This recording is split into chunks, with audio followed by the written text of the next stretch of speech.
Thank you once again for joining us on the program Healthy Living. We're looking at pains today. Pains, what do we know pain is what we're going to be looking at today. What causes pains and what are the things we should do to relieve pains, wherever that pain is. We're going to talk about pains generally. So join me as I make welcome Dr. Nusa Jolly Iguma. Is the MD of Jonas Medical Clinic here in Benin City. It's nice to have you join us, Doctor. It's a pleasure. So pains, we're looking at pains, you know. Anybody can just come up to say they have pains. What is pain? Yes, pain is actually the most common symptom that will make a patient to see a primary caregiver. By definition, we say pain is an unpleasant sensory or emotional experience caused by actual potential tissue damage or described in terms of such damage. That is to say that we feel pain when we have injury in our body. And we also feel what we call the emotional pain in the case of grief, loss, as the case may be. And when we are describing pain, for example, patient comes down with pain or anybody comes down with pain, we have to do analysis of this pain. Because whether old or young, whether male or female, in one way or the other, we must have felt pain. And to be able to feel the sensation of pain, it means that we are alive. Consider, for example, somebody who is putting hand in a very hot object and you don't feel any pain, as the case may be. There's a problem. There's a problem. So that hand will be burnt off completely. You can see that pain shows functionality of the brain. You can use pain to elicit or to know how functional the brain is. Like in glaucoma scale, we are trying to evaluate consciousness of a patient in the case of a fully awake or a fully conscious form, a patient that is in coma. Pain is one of the factors we can use. And persons react to pain in a different way. Some persons have a low threshold for pain, while others have a high threshold for pain. If I pinch you, for example, you might be able to resist my pinching. Depending on how hard. Based on how your brain responds to it. And I can also pinch with the same intensity. Pinch somebody else, the person shouts. See, pain is one thing that comes when we have disease in our body, or we have a pathology or a deviation from the normal. That is why I said earlier on that pain is the commonest symptom. And in one way or the other, everybody will have felt pains. And like I was saying about the need to analyze the pain. Somebody comes down with pain. We really want to know the site of this pain. Where is this pain? Some people feel chest pain, they feel abdominal pain, they feel pain in the head, they feel pain in form of rubber band, tensed in form of an headache, they feel pain in the ankle, in the joint, other than where primarily that injury is. Some persons without even an injury, they just feel pain in form of numbness, in form of heat sensations. What could be the reason for that? Yes, that will actually take us to the two types of pain. We have what we call the nociceptive pain, like when I was talking about primarily tissue damage. Maybe when you have a broken bone, you have a skin bones, or you have an injury, as the case may be. Pain is one of the acute inflammation, signs of acute inflammation. So when you have an injury in your body, pain will come. And that is the one we describe as the nociceptive pain. But there's also neuropathic pain, because the pain itself, like what I said earlier on, for we to feel pain, it shows that we are alive. Pain as a perception, it runs through the nerve from the peripheral nervous system to the central nervous system. There are nerve endings that carries those impulses, like the pinching, like the cold, like the heat, like the needle prick, like putting your hand in a hot object, like a fracture, as the case may be. Those nerve endings carries the impulse down to the spinal cord, and for the spinal cord, they sign names, they relay, through the anterior and the lateral hypothalamic tract to the thalamus, decussates, and it goes to the brain for interpretation. So when this part we have just explained, which is this pain perception system, when there's a problem there, maybe there's a transaction, there's an injury to any of those names, and the injury might be in vivo, or it might be it might be functional or structural. When there's a problem within those nerves, transmission, somebody might have what we call the neuropathic pain. That is why some persons will just say, I'm feeling pain here, when actually there was no trauma, no mechanical injury. That is a neuropathic pain. Somebody might come down with what we call the trigeminal neuralgia. They just come down with this facial pain, burning sensation. That might cause that person to be very uncomfortable, might cause a discomfort, might cause this person to become worried. Other than that, the person might also come down with what they call common to the diabetic patient, what they call the diabetic nerve pain. The patient that is diabetic or that are hypertensive, they normally have what they call the pepperish pain sensation, you know, without a physical trauma, as the case may be. And there's what we call the post-epitic neuralgia, somebody that has what we call the epizoster or chingos. They come down with pain along that nerve root endings. Okay. That's a neuropathic pain. You just wake up and you now start feeling pain in one part of your body. But then, is it normal for somebody to wake up in the morning without doing anything, without, you know, no injury of any sort, and then the pains will just come and there's no explanation to such pains? That is when we now look at the pain management. Many a times we believe that anytime we have pain, we must take drugs. Analgesic, exactly. You must take drugs. But I tell you that sleep is an important factor in pain reduction, in pain treatment, and in pain alleviation. Sleep. Sleep. Yes. When you sleep well, there is a natural enkephalins, endorphins that are released by your brain that help to suppress pain. After the daily hustling, daily activities, when you have a good night rest, but a situation whereby you have what you call the obstructive sleep apnea, you have a problem with sleeping. You can say that this restorative function of the brain is cut off. You can wake up in the morning and feel, you know, this myalgia, muscle weakness, muscle pain, as the case may be.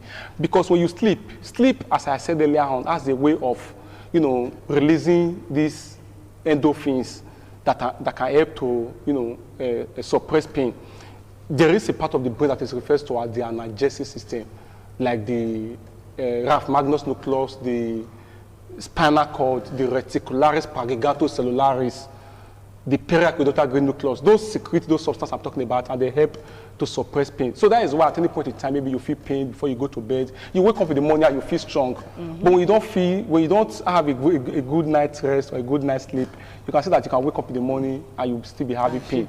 Other than the nociceptive pain I've explained, which has to do with the direct injury to the tissue, and the neuropathic pain, which is injury to the nerve pathway itself, we also have what we call the psychogenic pain. Somebody that has emotional problem, they have this kind of pain they cannot be able to explain. They have pain inside them, and that pain can be a prolonged pain. Somebody that has a depression, somebody that has an anxiety, somebody that has what's called the chronic fatigue syndrome, such person can just have this kind of pain, undescribable. The pain is just there. They cannot be able to function well. They just have pain in them. And that the pain is as a result of, yes, as the result, like what I said about depression, the pain is as a result of maybe loss of job, economic difficulty, loss of loved ones, loss of one role in the society. That pain is there. That's what we call the psychogenic pain. And in trying to alleviate suffering, there is a need for a doctor that is seeing a patient with pain to analyze this pain. Unfortunately, most people don't go to hospital when there is pain. We'll just run to the nearest pharmacy, or we'll just say, okay, it will sort itself out. You can see that, while like what I was trying to say earlier, I didn't say that in most cases when you have pain, you must go taking medication. Sleep itself is a treatment for pain. Having, rest, non-medical treatment for pain. So Just good it's rest. not every pain that you take. It's not every pain. But there are some persons who are high on medications for pain. They are so addicted to it, they cannot do anything. Somebody might just wake up in the morning and say, okay, I'm going to walk. Let me just take these 2 tablets so that my body will be all right. And then the person comes back, like, let me just take this other 2 tablets now so that I don't get any pains and all of that. What's the end result of such a person who is so high, so addicted to pain relief tablets? Analgesic or pain relief drugs is the most commonest drug of abuse in our society, because most are OTC, over-the-counter drugs. Without a doctor prescription, you go and you take them. But I tell you that the danger of those drugs, whether the mere analgesic like the paracetamol that is commonly used for the treatment of pain, it has its own side effects. Paracetamol, as common as it is, can cause liver damage. And as cheap as it is? As cheap as it is, can cause liver damage when you take it continuously without a prescription. Even the non-steroidal anti-inflammatory drugs like ibuprofen, the diclofenac, those common drugs that you also use for the treatment of pain, they also have their side effects. You can see that when you have pain, whether osteoarthritis arthritis pain, whether headache, whether joint pain, whether abdominal pain, whether depending on the site of this pain, when you take these non-steroidal anti-inflammatory drugs, you will be surprised that you, ab initio, you are not having abdominal pain or epigastric pain. But with time, you start having epigastric pain. So you're not having, secondarily, your pain has resulted to what we call NSAID-induced gastritis or the ulcer. So some of those drugs that you use for the treatment of pain can result to ulcer. So you can see that one problem leading to another big one. And you can even start vomiting blood, as the case may be. So you see that in pain management, there is a need for us to analyze this pain, knowing the site of this pain, knowing the duration of the pain. For how long has this pain been there? When do you feel this pain more? And in analyzing the pain and knowing the duration and the timing, it enables us to do staging of this pain. We will now know, is this pain acute or chronic? Pain can be acute, pain can be chronic. For any pain that has been there for more than 3 months is already a chronic pain. That is why the timing and the duration is very important. We know, for how long have you been feeling this pain there? Then we have to know the character of this pain. How is this pain like? Is it a numbness? Is it a burning pain? Is it a pricky pain? We want to know the character of this pain. I want to know the relieving and aggravating factor. What are the things you do that tend to aggravate or exacerbate this pain? What are the things that relieve it? So we will now know whether it is even rest, exercise, or other non-pharmacological method, other non-drug method we can adopt for the treatment of this pain. Okay. And we also want to know the association or the radiation. For example, somebody that has ischemic heart problem, there's chest pain now, or rather pain related to the heart. The person might not feel pain directly from that heart. He might begin to feel pain on the left tip of the shoulder. So somebody having pain on the left tip of the shoulder without a trauma, there was no injury to the left tip of the shoulder, no physical or mechanical injury. Maybe you just wake up one morning, start having pain on the left tip of the shoulder. It might just be a sign of a disease, or to the heart. Somebody is now having what you call the angina pectoris or ischemic heart disease. So we really want to know. That's what I'm saying. What I'm saying is that where you are feeling this pain might not be where this condition is. And maybe you are having pain in your leg. And the reason for that pain might just be a metastasis, might just be a cancer disease somewhere that has transported. Exactly. So you can say that pain is not something we just feel pain and you just on your own going to manage or treat. Because like what I said earlier on, we don't want your pain to go from acute to become chronic and capable of not causing discomfort. Other problems. Yes, other problems as the case may be. And very importantly, somebody that has psychological problem, they tend to have aggravating pain as compared to somebody without a psychological problem. So psychogenic problems tend to exacerbate pain. How do you determine somebody who has psychological problems? Somebody that has a depression, or somebody that has anxiety, if they have a fracture, for example, they will suffer pain as compared to somebody without anxiety or depression. So the limit with which they will bear pain will be higher as compared to somebody without a psychological problem. So psychological problems tend to aggravate physical pain, and physical pain tend to exacerbate psychological pain. So you can see that the state of mind will also determine how far you can feel pain. Because it's a perception. The brain has to be functional for you to feel pain. When you are not alive, you don't feel pain. And when you are alive, you feel pain. You can see that pain itself is an advantage. Baby feel pain when they are giving birth to. That is why they cry. Because as soon as they start breathing on their own, because while in utero, while in the mother's womb, the baby cannot breathe on his own. It's rely on the placenta. Some pains are necessary. Yes, rely on the umbilical, you know.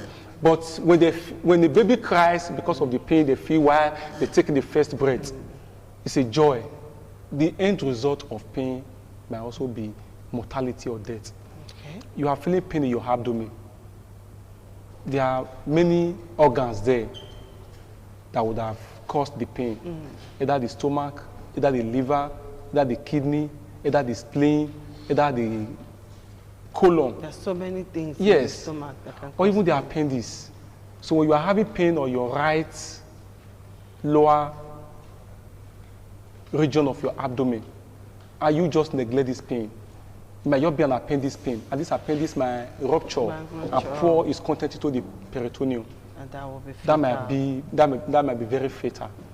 So you can see that pain is one thing that is very paramount, very important for a patient to quickly report to his primary care provider. You might also feel pain in your eye, and this pain might just be as a result of ocular injury or eye problem, and by so you might even lose your sight, as the case may be. So depending on the organ that is affected. Okay, let's take this call. Hello, caller. Good afternoon. Hello, good afternoon. Thank you. What's your name and where are you calling from? I'm Chicks, my name. All right, Kingsley. Ask doctor your question. I want to ask this question to doctor. What if someone is feeling pains, on his head, and maybe after he must have reports to complain the matter to some doctors, they say, okay, go and do scan, and after that, the result now show that there's no injury inside the skull and all that, and the person still feeling the pains, and maybe according to after the test, the person continue with the pains. How the person treat it? You got that? How can the person treat it? Okay, what he's trying to say is that you are feeling pain somewhere, and in the head. And you have done an investigation for such, and the reason for the pain is unknown. Was unknown. That might just be, you see, laboratory investigation focus more on structural problem. You might be feeling pain in your head.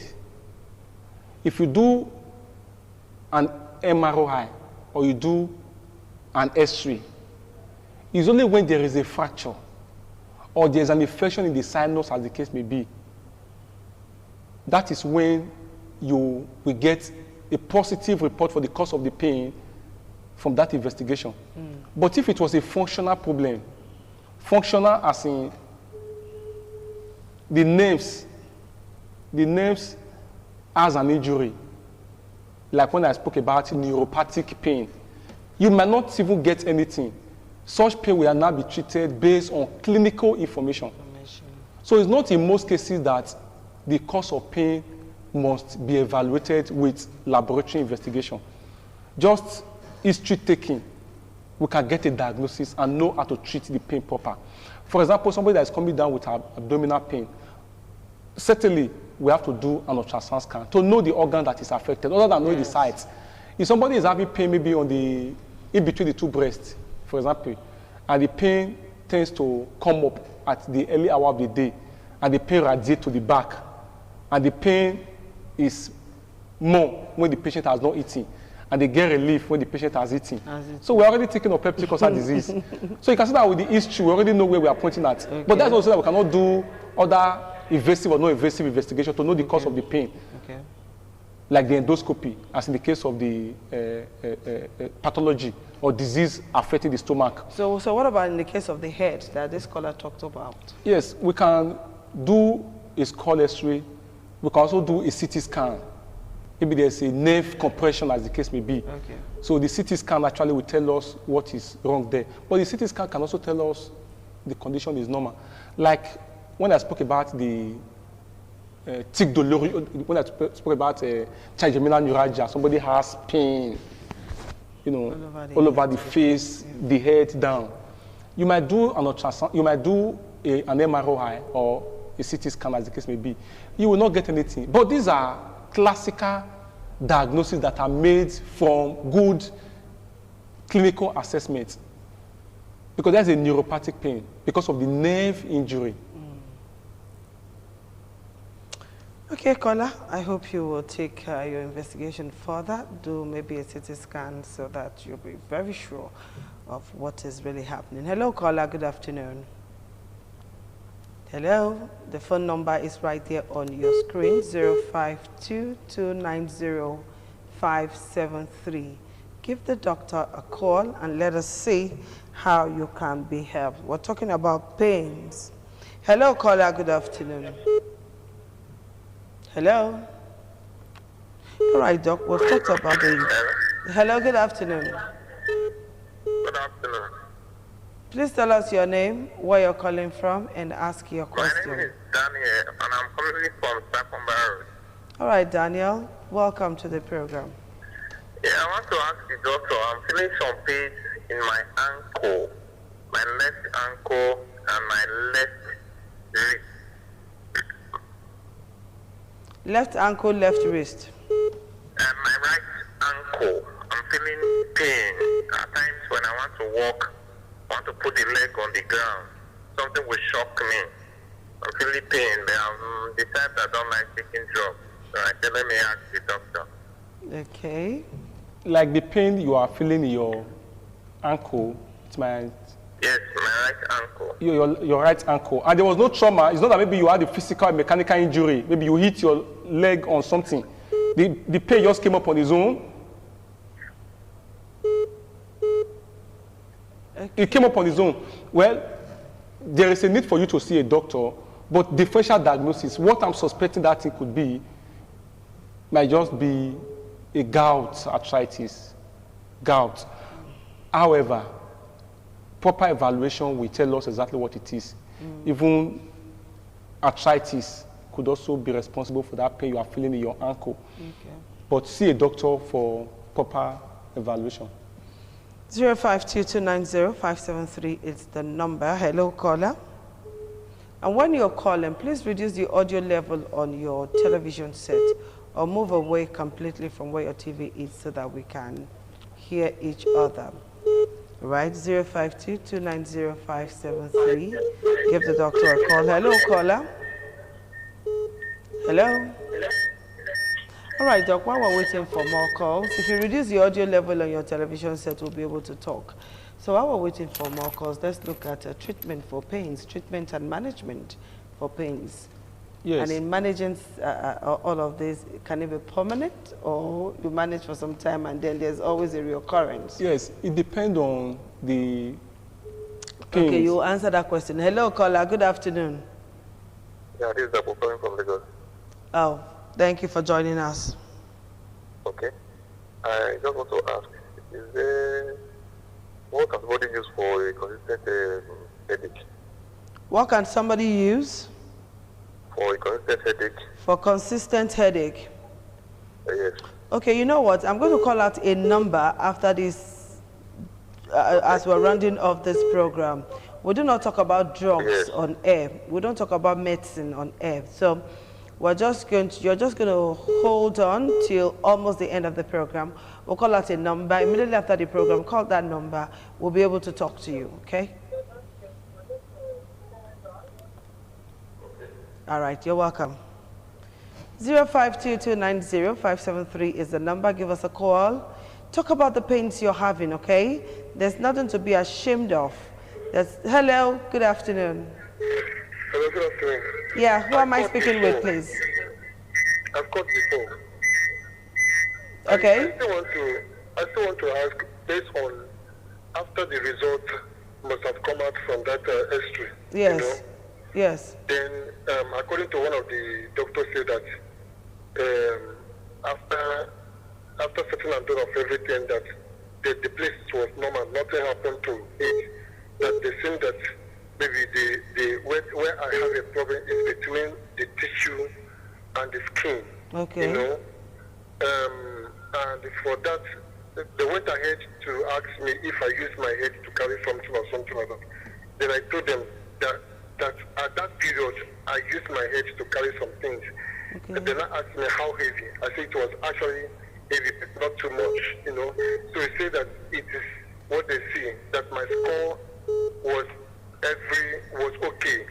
That the only thing they saw there is that there's a problem there's a tissue problem between the tissue and skin.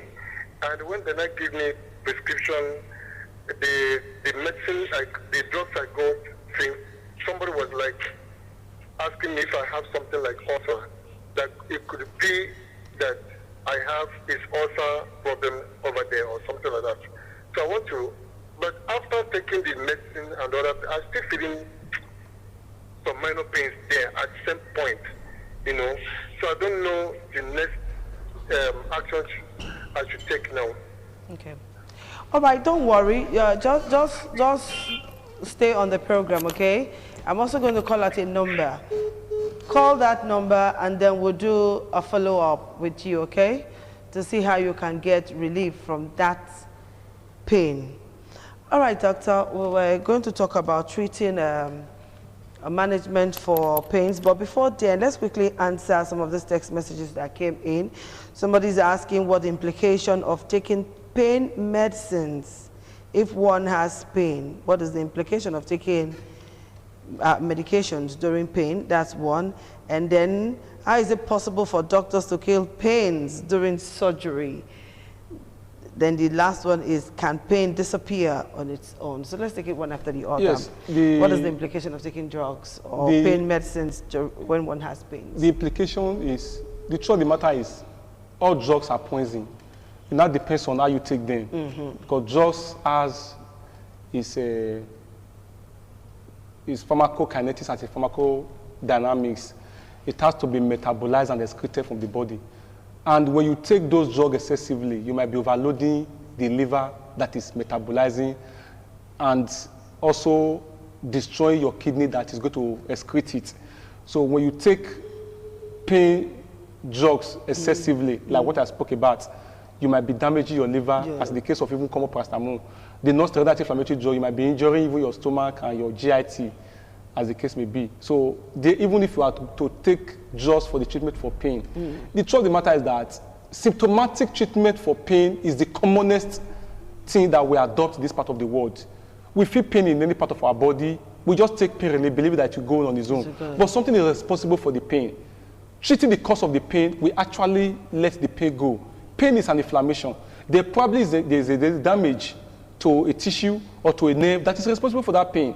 Pain is just like an announcing alarm that something has gone wrong. It's not just to take the pain off, but sometimes yes, what we do is to evaluate the cause of the pain and treat the cause. Somebody that is having spasticity or muscle spasm, maybe as a result of injury to the spinal cord, multiple sclerosis, or injury to the brain, as the case may be. The person might just go in taking tablets, pain reliever. This person will have taken this tablet for a long time and say, oh, the pain has been there. But you can see that taking a simple alpha-2 adrenergic agonist, the pain goes off because you have treated the cause of that spasm or spasticity. So killing pains during surgery? Yes. What do doctors do? After surgery, patients will come down with pain. because there's already, Definitely. yes, pain is a normal thing for a patient that just undergone surgery. We have what we call the opioid analgesic that we can give. All these are drugs that are not readily available. But drugs can be given to yes, kill they are the not readily pains. available. They are not the Okay. OTC, but we have drugs that we give that can suppress those pains in the hospital for in case of post-surgical care. Okay, and for this last test, I want to believe that maybe the person that with us, can pain disappear on its own? Pain can disappear on its own with adequate rest. Because before these messages came up, you were asking me what are the treatments for pain. Certainly, we can look at it as pharmacological treatment. Pharmacological treatment that has to do with the use of medication, drugs.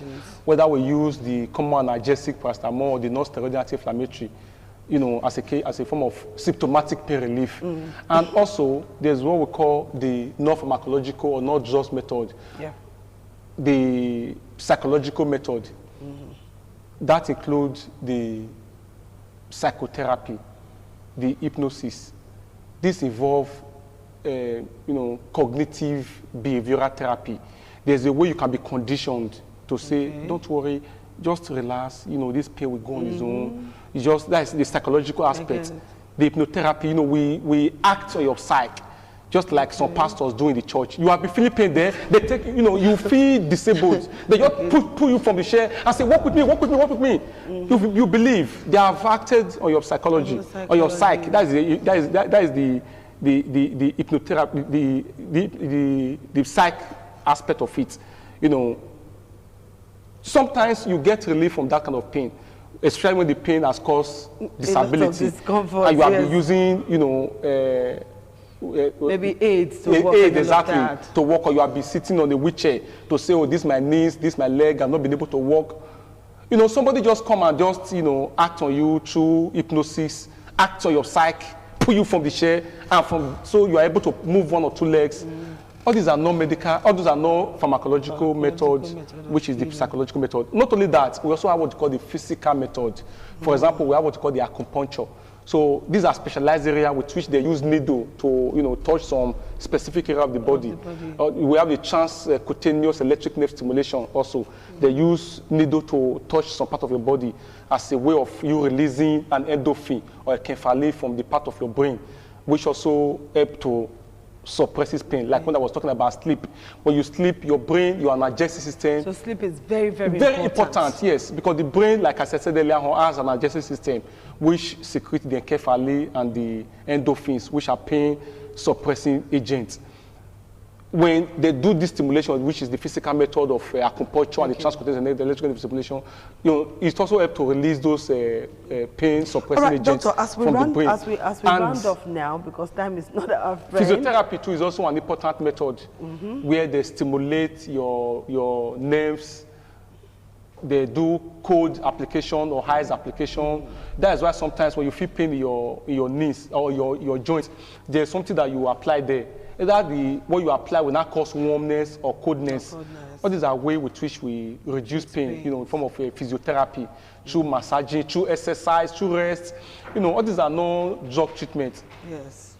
Okay, somebody was asking if pains can actually kill. Yes. Before we yes. leave.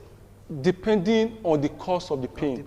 If you now have pain on your right upper quadrant in your abdomen, and the pain was as a result of a liver injury. Because when there's an inflammation or a disease to the liver, pain is a sign of acute inflammation. So the pain there might be a result of a disease condition. Maybe even a cancer that is causing that pain. And if that pain is not treated as a way of treating the cause of the pain, there might be mortality or death, as the case may be. Okay.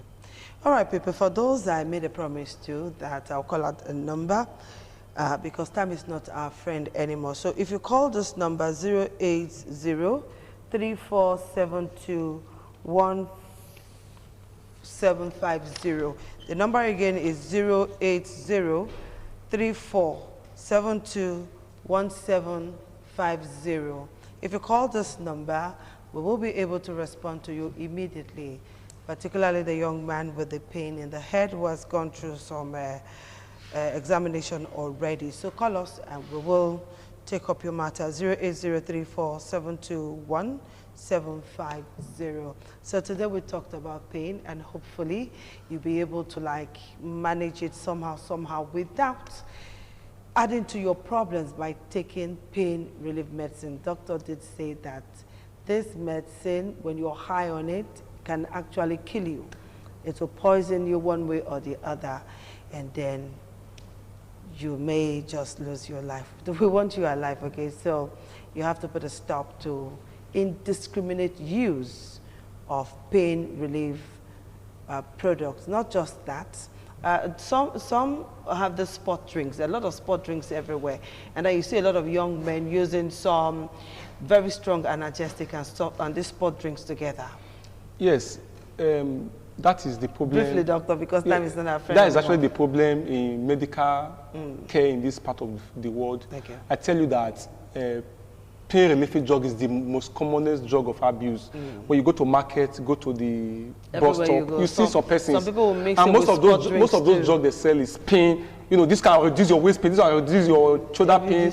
You see that 1 out of 3 must have complain of one pain or the other. And it's very dangerous. Exactly. So there's a need for you to see a doctor to evaluate the cause of the pain. Okay, Dr. Jolly, thank you very much for being part of the show It's a pleasure. today. We hope to see you very soon again. All right, people, this is it. Be very mindful of the kind of drugs you take and how you take it, and do not self-medicate. I'll see you again. Bye-bye.